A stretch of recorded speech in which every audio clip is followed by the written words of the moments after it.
Hey, welcome to AP US History. This is Period 1, Native American Cultures, 1491 to 1607.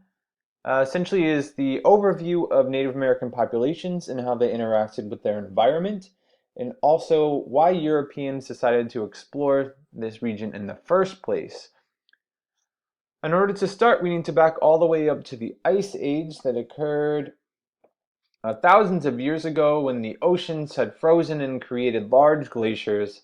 One, in this case, the Bering Land Bridge, which was large enough for humans and large animals to cross. Once they crossed and made their way throughout the region into North America and into South America, the Bering Land Bridge will go underneath the ocean because the ice age is over and they melted and the oceans rose and now they're stuck on this continent and they can't get back home. And so the only people that can arrive to befriend them have to arrive by boat, right? Generally, there are two theories. One is that people crossed the land bridge chasing a bunch of animals that they wanted to kill and eat.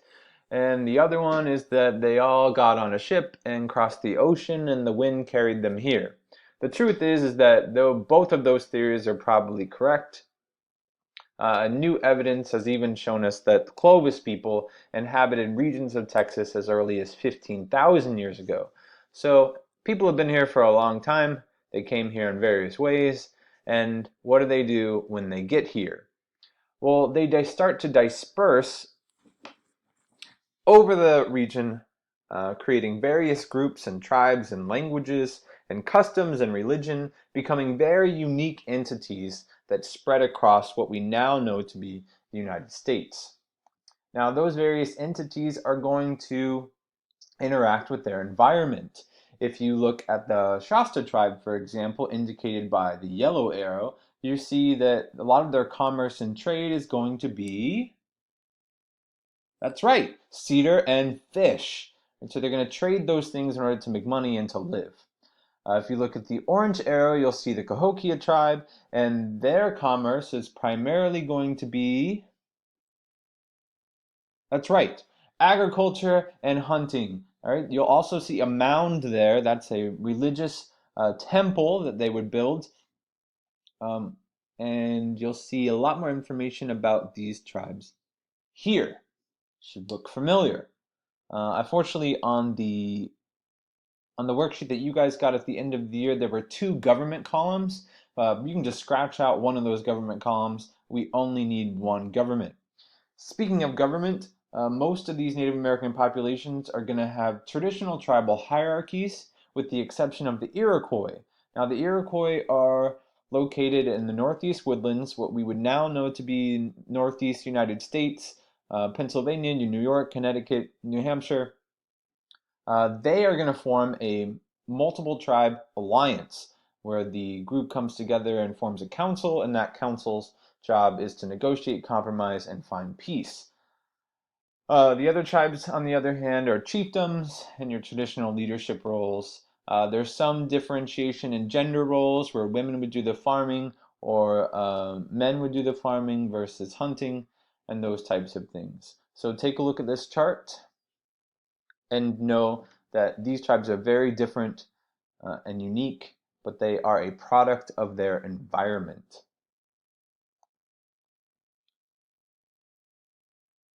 Some more information for you here, including the population of the natives prior to the arrival of Christopher Columbus. There is absolutely no recorded data to show us exactly how many natives lived in the United States prior to 1492, but most evidence suggests that it's about 7 to 8 million.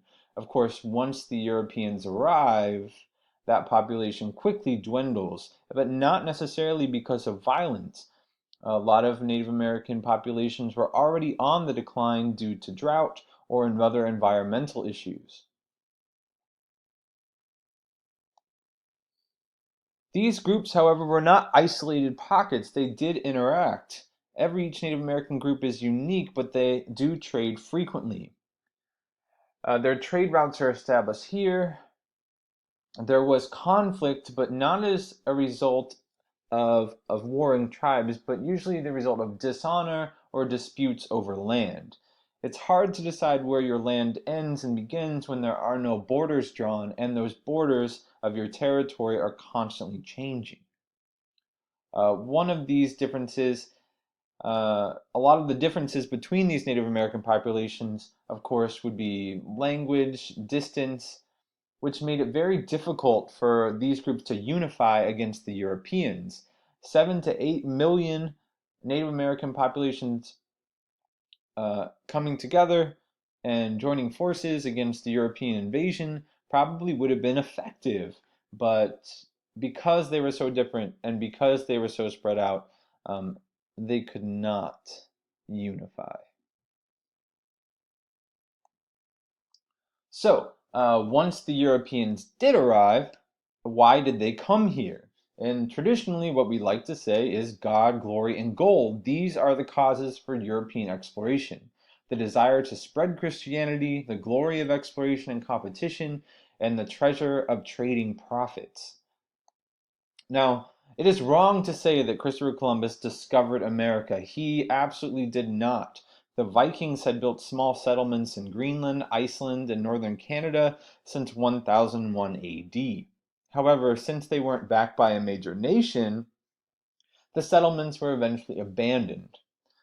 We also don't know exactly how the Vikings dressed, which has led us to historically inaccurate Halloween costumes.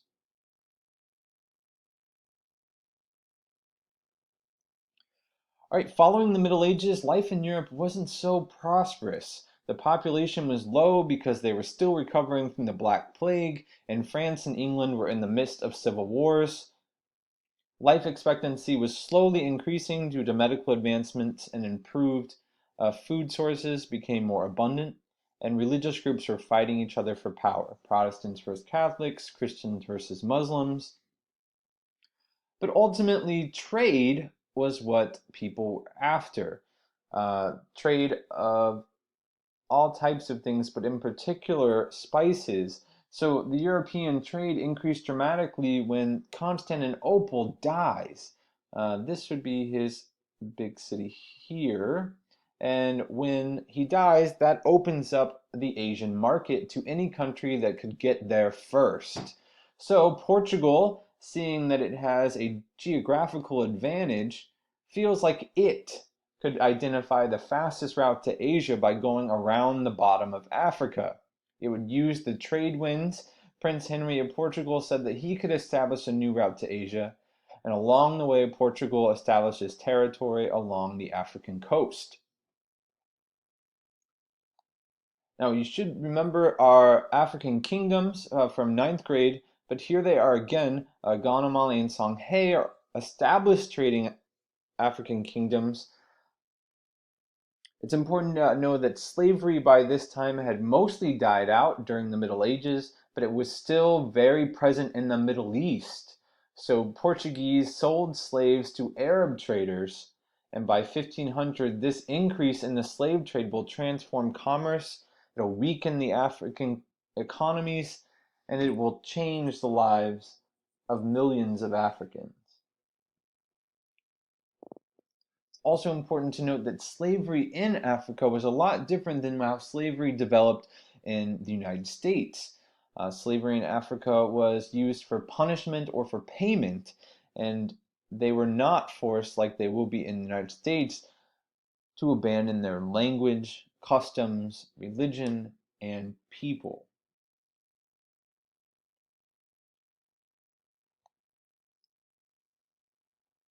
Right, so as Portugal dominates the trade route to Asia, France and England cannot jump on board, even though we typically think of them as powerful countries in Europe. The reason is because they are fighting in civil wars, and they also just finished fighting the Hundred Years' War.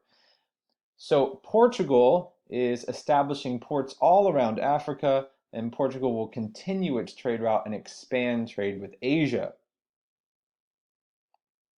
Meanwhile, Spain has just reunified under the Conquista. The Christians chased out Muslims and Jews as the Christian monarch came to power, and slowly over time, the goal of the monarch was to establish a fully Christian state and they did this often violently through the Spanish Inquisition. After solidifying its power, though, Spain was ready to explore and conquer in the name of God, glory, and gold. So naturally, Christopher Columbus comes to play and says, I feel like I know a way to India. I know a way to Asia faster. And it's not going around the Horn of Africa. Instead, he says he's going to use the trade winds to carry his ship directly across the ocean to the markets of Asia. And Spain quickly provided the ships for that journey.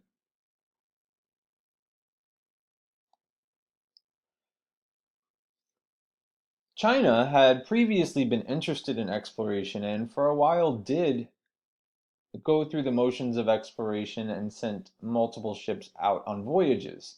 However, huge forests in China and Vietnam had to be cleared in order to provide the wood for those ships. So thousands of laborers were needed to build the ships, more left as sailors, and many of those ships never returned. In other words, China felt like it was too costly. They were losing ships, they were losing forests, they were spending money on sailors, and most of them never came back. So those expansive ocean voyages distracted also from China's attention from its vulnerable land frontiers that could easily be invaded. The emperor felt that if we were so focused on ocean exploration that we would forget that we have borders that need protection in order to prevent invasion. Meanwhile, though, Columbus has made it to America in 1492. The natives expected that the ships had arrived for trading, but Columbus, we know, had other plans for the natives. If you have any questions or need any help with the summer assignment, please email me and I'll be happy to help you. But I think that with this flip video and your reading, you should be good. Don't forget the extra credit opportunity and also to watch as many of those movies as you can. I look forward to seeing you in 2 weeks. Have a good one.